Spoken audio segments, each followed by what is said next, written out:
The real problem in society is not whether we're teaching our kids enough science. Because let's say we started that tomorrow. Does that mean everything's okay? If we teach the 13-year-old better STEM education, they have a better STEM teacher, am I going to wait 40 years for that kid to become president or member of Congress so that we now have a scientifically literate country? No, I'm not that patient. For me, the real challenge, the real problem are scientifically illiterate adults. Adults are in charge. There are 5 times as many adults as there are kids in this country. Adults wield resources. Adults vote. Don't tell me, oh, let's fix the kids and everything will be fine. Fix the adults, then the kids will be fine. My field, astrophysics, may be at this point the only academic field where what I do is not counted against me. At worst, it's just neutral. Many other fields of science, spending your time that you might have been in the lab talking to the public, going on nighttime talk shows, going on comedic nighttime talk shows, is viewed as a violation of the contract between you and your lab experiment.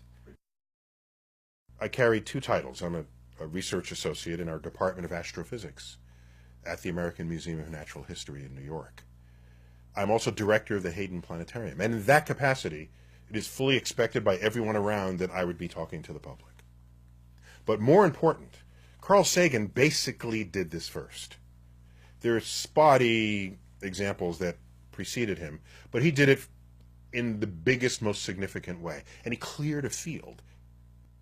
And there's blood on that field. He was not warmly received by these activities. What, you're going to be on the Tonight Show? Isn't that comedy? But you're a scientist. Maybe you're not a serious scientist then.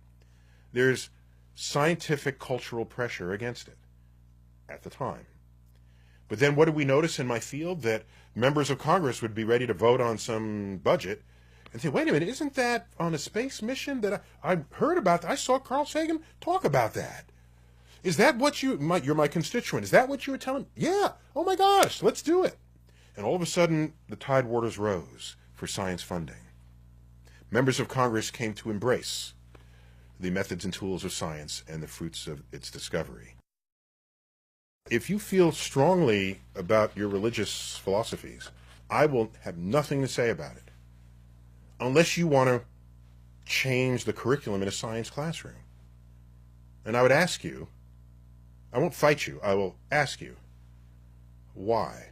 There's no tradition of scientists knocking down the Sunday school door, telling the preacher what to teach. That has never happened. Atheists don't even do that.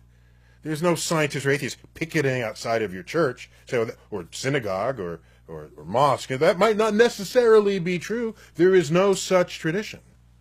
So what is the motivation to try to take a religious philosophy and influence what goes on in science?